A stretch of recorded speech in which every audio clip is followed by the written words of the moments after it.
Hi friends, good afternoon. Welcome back to my YouTube channel. ಇವತ್ತು morning dosa ಮಾಡಿದ್ದೆ. ಇವಾಗ ಮಧ್ಯಾಹ್ನ ಏನೂ ಅಡುಗೆ ಮಾಡ್ತಾಯಿಲ್ಲ. ಎಲ್ಲನೂ ಮನೆ ಕ್ಲೀನ್ ಮಾಡ್ಕೊಂಡ್ಬಿಡ್ತೀನಿ. ದಿಶು 12 o'clock ಬಂದಮೇಲೆ ಒಂದು ಮದುವೆ ಬೀಗ್ರೂಟ ಇತ್ತು, ಅಲ್ಲಿಗೆ ಹೋಗಬೇಕು. ಲಾಸ್ಟ್ ಸ್ಯಾಟರ್ಡೇ ರಿಸೆಪ್ಷನ್ಗೆ ಹೋಗಿದ್ವಿ. ಆ್ಯಕ್ಚುಲಿ ಸಂಡೇ ಮಾರ್ನಿಂಗು ಮದುವೆ ಇತ್ತು, ಮದುವೆಗೆ ಹೋಗಲಿಲ್ಲ, ರಿಸೆಪ್ಷನ್ಗೆ ಮಾತ್ರ ಹೋಗಿದ್ವಿ. ಇವತ್ತು ಅವ್ರ ಮದುವೆದೇ ಬೀಗ್ರೂಟ ಇದೆ, ಬೀಗ್ರೂಟಕ್ಕೆ ಹೋಗಬೇಕು. ಅಣ್ಣನೂ ಬರ್ತೀನಿ ಅಂತ ಹೇಳಿದ್ದಾನೆ. ದಿಶು 12 o'clock ಬಂದಮೇಲೆ ಅವನು ಕರ್ಕೊಂಡು ಹೋಗಬೇಕು. ಮನೇಲೇನು ಅಡುಗೆ ಮಾಡಿರಲಿಲ್ಲ, ಹಾಗಾಗಿ ದೋಸೆ ಒಂದು ಮಾಡಿದ್ದೆ, ಅದನ್ನೇ ಕ್ಲೀನ್ ಮಾಡ್ತಾಯಿದ್ದೀನಿ. ಇವಾಗ ಮಗ ಬಂದಮೇಲೆ ಅವನಿಗೆ ಸ್ನಾನ ಮಾಡಿಸಿ ರೆಡಿ ಮಾಡಬೇಕು. ನಮ್ಮ ಹಸ್ಬೆಂಡು ಮತ್ತು ಚಿಂಟು ಆಲ್ರೆಡಿ ಸ್ನಾನ ಮಾಡಿ ರೆಡಿಯಾಗಿದ್ದಾರೆ. ದಿಶಿಗೋಸ್ಕರ ವೆಯ್ಟ್ ಮಾಡ್ತಾಯಿದ್ದೀವಿ. 12 o'clock ಆಯಿತು. ಮಗನ ಕರ್ಕೊಂಡು ಬಂದೆ, ಸ್ನಾನ ಮಾಡಿಸಿ ಅವನಿಗೂ ರೆಡಿ ಮಾಡಿದೆ. ಅವ್ರಿಗೆ ರೆಡಿ ಮಾಡಿ ನಾನು ರೆಡಿ ಮಾಡೋಷ್ಟೊತ್ತಿಗೆ ಟೈಮೇ ಆಗೋಗ್ಬಿಡ್ತು. ಚಿಕ್ಕ ಮಕ್ಕಳನ್ನ ಕರ್ಕೊಂಡು ರೆಡಿ ಮಾಡೋದಷ್ಟೊತ್ತಿಗೆ ನಮಗೆ ಸೀರೆ ಉಟ್ಕೊಳ್ಳೋಕ್ಕೆ ಟೈಮ್ ಸಿಗೋಲ್ಲ. ನಮ್ಮ ಹಸ್ಬೆಂಡ್ ಬೇರೆ ಅರ್ಜೆಂಟ್ ಮಾಡ್ತಾಯಿದ್ರು. ನಮಗೆ ಹೆಂಗೋ ರೆಡಿ ಆಗೋದು ಆಲ್ರೆಡಿ ಕಾರ್ ಸ್ಟಾರ್ಟ್ ಮಾಡ್ಕೊಂಡು ರೋಡಲ್ಲಿ ನಿಲ್ಸಿದ್ರು. ನಾನು ಬೀಗ ಹಾಕಿ ಲಿಫ್ಟಲ್ಲಿ ಬರೋಷ್ಟೊತ್ತಿಗೆ ಹೋಗಿಬಿಟ್ಟಿದ್ದು. ನಾನು ಮಗ ರೆಡಿಯಾಗಿ ಬಂದ್ವಿ. ಚಿಕ್ಕ ಒಂದು ಸ್ಕೂಲು ಇರಲ್ಲ, ಏನಿರಲ್ಲ. ಸೊ ಹಂಗಾಗಿ ಅವ್ರ ಪಪ್ಪನ ಜೊತೆನೇ ರೆಡಿಯಾಗಿ ಕೂತಿದ್ದೆ. ದಿಶು ಬಂದಮೇಲೆ ಸ್ನಾನ ಮಾಡಿ ರೆಡಿ ಆಗೋದು ಸ್ವಲ್ಪ ಟೈಮ್ ಆಯಿತು.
You want ice cream? Ice cream or juice?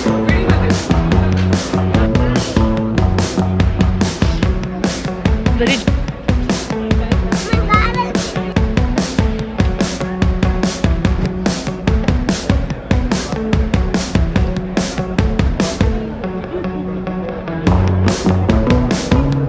ಮದುವೆ ಮತ್ತು ರಿಸೆಪ್ಷನ್ನು ಮತ್ತು ಇದು ಬೀಗ್ರೂಟ ಎಲ್ಲನೂ ಸೇಮ್ ರಿಸಾರ್ಟಲ್ಲೇ ನಡೀತಾ ಇತ್ತು.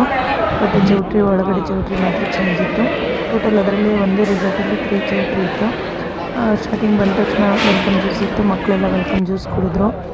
ನಾವೇನು ಜ್ಯೂಸ್ ಕುಡಿಲಿಲ್ಲ. ಜ್ಯೂಸ್ ಕುಡಿದ್ರೆ ಊಟ ಮಾಡೋಕ್ಕಾಗಲ್ಲ, ಬೇಡ ಅಂತ ಕುಡಿಲಿಲ್ಲ. ಮಕ್ಕಳಂತೂ ಬರೀ ಜ್ಯೂಸ್ ಕುಡಿದ್ಬಿಡ್ತಾರೆ. ನಾನ್ ವೆಜ್ ಅಡುಗೆ ಅಂತೂ ಚೆನ್ನಾಗಿತ್ತು. ನಾವು 3 ಜನ ಉಣ್ಕೊಂಡ್ವಿ. ಮಕ್ಕಳಂತೂ ಏನೂ ತಿನ್ನಲಿಲ್ಲ. ವೆಜ್ ಅವ್ರಿಗೂ ಸಪ್ರೇಟ್ ಇತ್ತು, ಆ್ಯಂಡ್ ನಾನ್ ಸಪ್ರೇಟ್ ಇತ್ತು. ಊಟ ಮಾಡಿ ನನಗಂತೂ ಬೀಡ ಇಷ್ಟ, ಇಸ್ಕೊಂಡೆ. ನಮಗೆ ಐಸ್ ಕ್ರೀಮ್ ಅಂದರೆ ಆಗಲ್ಲ. ಮಕ್ಕಳಿಗೆ ಐಸ್ ಕ್ರೀಮ್ ಬೇಕು ಅಂದರೆ ಅವರು ಐಸ್ ಕ್ರೀಮ್ ತಗೋತಾಯಿದ್ರು. ಈ ಐಸ್ ಕ್ರೀಮು ಜ್ಯೂಸ್ ಎಲ್ಲ ಅನ್ಲಿಮಿಟೆಡ್ ಇರುತ್ತೆ. ಸೊ ಹಂಗಾಗಿ ಎಷ್ಟಾದರೂ ತಿನ್ಬೋದು. ನನ್ನ ಮಕ್ಕಳಿಗೆ ಐಸ್ ಕ್ರೀಮ್ ಜ್ಯೂಸ್ ಇದ್ರೆ ಸಾಕು, ಊಟನೂ ಮಾಡಲ್ಲ. ಅಲ್ಲ 2-3 ತಗೊಂಡಿದ್ದಾರೆ. ಒಂದೊಂದು ಕುತ್ಕೊಂಡು ತಿಂದರು. ಮತ್ತು ಟೈಮ್ ಆಗುತ್ತೆ, ಕಾರಲ್ಲೇ ತಿನ್ನೋಣ ಅಂತ ಕರ್ಕೊಂಡು ಹೋಗ್ತಾ ಇದ್ದೀವಿ. ಎಲ್ಲೋನ ಗ್ರೀನ್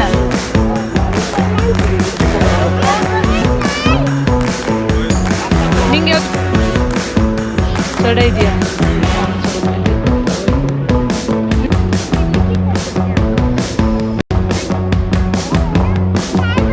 ನಮ್ದೇನದು? ನಮ್ದಲ್ಲ ಕಣ, ನಮ್ದಲ್ಲ ಕಣ. ಆವಾಗ ಮಾಡ್ತಿದ್ರು ಸ್ಪೆಷಲ್.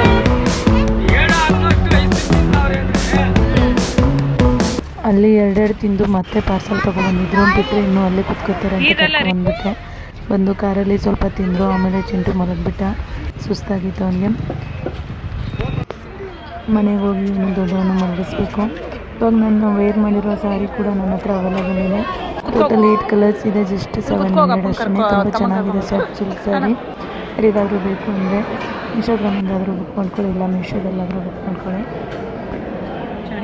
ಊಟ ಎಲ್ಲ ಮುಗಿಸಿ ಇವಾಗ ಮನೆಗೆ ಹೊರಡ್ತಾ ಇದ್ದೀವಿ. ವಾಷಿಂಗ್ ಮಿಷಿನ್ ಬುಕ್ ಮಾಡಿದ್ದೆ, ಅದು ಫ್ಲಿಪ್ಕಾರ್ಟಲ್ಲಿ. LG ವಾಷಿಂಗ್ ಮಿಷಿನು ನನ್ನ ಹತ್ರ ಇರೋದು ಆ್ಯಕ್ಚುಲಿ ಬಾಸ್ ಇತ್ತು, ಅದು ತುಂಬ ರಿಪೇರಿ ಬರ್ತಾಯಿತ್ತು.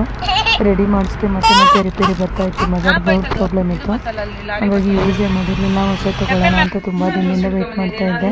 ಫೈನಲಿ ಇವಾಗ ತೊಗೊಂಡೆ. ನಿನ್ನೆ ಆರ್ಡ್ರ್ ಮಾಡಿದ್ದೆ, ಇವಾಗ ಬರ್ತೀನಿ ಅಂದರು. ಜಸ್ಟ್ ಮನೆಗೆ ರೀಚ್ ಆದ್ವಿ. ನಾನು ಸ್ವಲ್ಪ ಫ್ರೆಶ್ ಅಪ್ ಆಗ್ತೀನಿ. ವಾಷಿಂಗ್ ಮಿಷಿನ್ ಬಂದಮೇಲೆ ಇದನ್ನು ಇನ್ಸ್ಟಾಲ್ ಮಾಡಿಸ್ಕೋಬೇಕು. ಜಸ್ಟ್ 4 o'clock ಬಂತು ವಾಷಿಂಗ್ ಮಿಷಿನು. ಮತ್ತು ಇವರು ಹೋಗ್ತಾರೆ, ಮತ್ತು ನಾಳೆ ಅದನ್ನು ಸೆಟಪ್ ಮಾಡಿ ಮತ್ತೆ ಡೆಮೋ ಕೊಡ್ತಾರೆ. ನಾಳೆ ಬರ್ತೀನಿ ಅಂತ ಹೇಳಿದರು. ತೋರಿಸಿ ಹೋಗ್ತಾ ಇದ್ದಾರೆ. 30,000 ಇದು 7 kg ವಾಷಿಂಗ್ ಮಿಷಿನು. ಫ್ಲಿಪ್ಕಾರ್ಟ್ ಹೊರಗಡೆ ತೊಗೊಂಡು ಒಂದು ಆಗುತ್ತೆ. ಸೊ ಯಾರಿಗಾದ್ರು ಬೇಕು ಅಂದರೆ ಲಿಂಕ್ ಕಳಿಸ್ತೀನಿ, ಅಥವಾ ಡೈರೆಕ್ಟ್ ಮಾಡಿ ತಗೋಬಹುದು. ಇಂಜೆಕ್ಷನ್ ಹಾಕ್ತಾರೆ ಈಗ.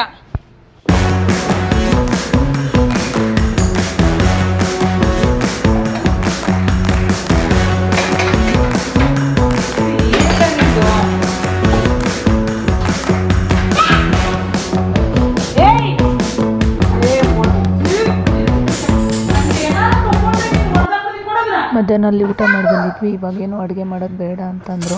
ಸಿಂಪಲ್ಲಾಗಿ ಬೆಳ್ಳುಳ್ಳಿ ರಸಮ್ ಮಾಡ್ತಾಯಿದ್ದೀನಿ.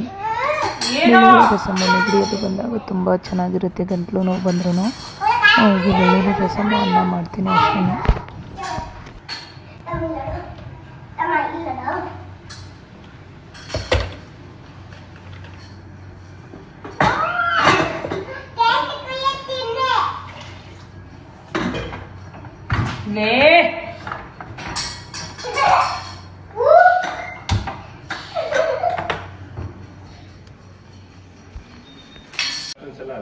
ನೆಕ್ಸ್ಟ್ ಡೇ ಬಂದು ವಾಷಿಂಗ್ ಮಿಷಿನ್ ಇನ್ಸ್ಟಾಲ್ ಮಾಡಿದ್ರು. ತುಂಬ ಚೆನ್ನಾಗಿದೆ, ಬ್ಲ್ಯಾಕ್ ಕಲರು. ಇವಾಗ ರನ್ ಮಾಡ್ತಾ ಇದ್ದೀನಿ. ಇದೇ ಜಾಗಕ್ಕೆ ಮೊದಲು ಇಟ್ಟಿದ್ವಿ, ಅದು ಬಾಸ್ ಕಂಪ್ನಿ ಇದು ಕೆಳಗಡೆ ಇಡಿಸಿದ್ದೀನಿ. ಅದನ್ನು ವೈಲೆಟ್ಸಲ್ಲಿ ಹಾಕ್ತೀನಿ, ನೋಡೋಣ. ಇಲ್ಲ ಅಂದರೆ ಗುಜರಿಗೆ ಹಾಕಬೇಕು. ಆ್ಯಕ್ಚುಲಿ ಮದರ್ ಬೋರ್ಡ್ ಪ್ರಾಬ್ಲಮ್ ಅಂತ ಇದ್ದಾರೆ. ನಮ್ಮ ಮನೇಲಿ ಹೈ ಕರೆಂಟ್ ಬರೋದ್ರಿಂದ ಎಲೆಕ್ಟ್ರಾನಿಕ್ ಐಟಮ್ ಪ್ರಾಬ್ಲಮ್ ಆಗ್ತಾ ಇದೆ ಅಂತ ಹೇಳಿದರು. ಸೊ ಇದಕ್ಕೂ ಇನ್ಸೂರೆನ್ಸ್ ಮಾಡಿಸ್ಕೊಂತ ಹೇಳಿದ್ದಾರೆ. ಅದಕ್ಕೆ 6,000 ಆಗುತ್ತಂತೆ 5 yearsಗೆ. ಅದನ್ನು ನಾವು ಮಾಡಿಸ್ಕೊಂಡ್ಬಿಡ್ತೀವಿ. ಇಲ್ಲಾಂದರೆ ಮತ್ತೆ ರಿಪೇರಿ ಬಂದರೆ ಕಷ್ಟ ಆಗುತ್ತೆ. ಕ್ವಾಲಿಟಿ ಅಂತೂ ತುಂಬ ಚೆನ್ನಾಗಿದೆ ವಾಷಿಂಗ್ ಮಿಷಿನು. 7 kg ಇವಾಗ ಇನ್ಸ್ಟಾಲ್ ಮಾಡಿಬಿಟ್ಟು ಹೋದರು. ಸ್ಯಾಂಪಲ್ಲಾಗಿ ಒಂದು 4 ಪ್ಯಾಂಟ್ ಡ್ರೆಸ್ ಹಾಕಿದ್ದೀನಿ. ಅದೆಲ್ಲ ವಾಶ್ ಮಾಡಬೇಕು, ಇರಲಿಲ್ಲ. ಹಾಗೆ ನಿನ್ನೆಯಿಂದ ತುಂಬ ಬ್ಯುಸಿ ಆಗಿಬಿಟ್ಟೆ. ಮೀಶೋದಲ್ಲಿ ತುಂಬ ಪೆಂಡಿಂಗ್ ಆರ್ಡರ್ಸ್ ಇತ್ತು. ಟೋಟಲ್ ಇವತ್ತು 12 ಆರ್ಡರ್ ಬಂದಿತ್ತು. ಟೋಟಲ್ ಇವತ್ತಿಗೆ 22 ಆರ್ಡರ್ ಕಂಪ್ಲೀಟ್ ಆಯಿತು. ಸೊ ಇದೇ ಥರ ಆರ್ಡರ್ ಬುಕ್ ಮಾಡ್ತಾಯಿರಿ. Thank you so much.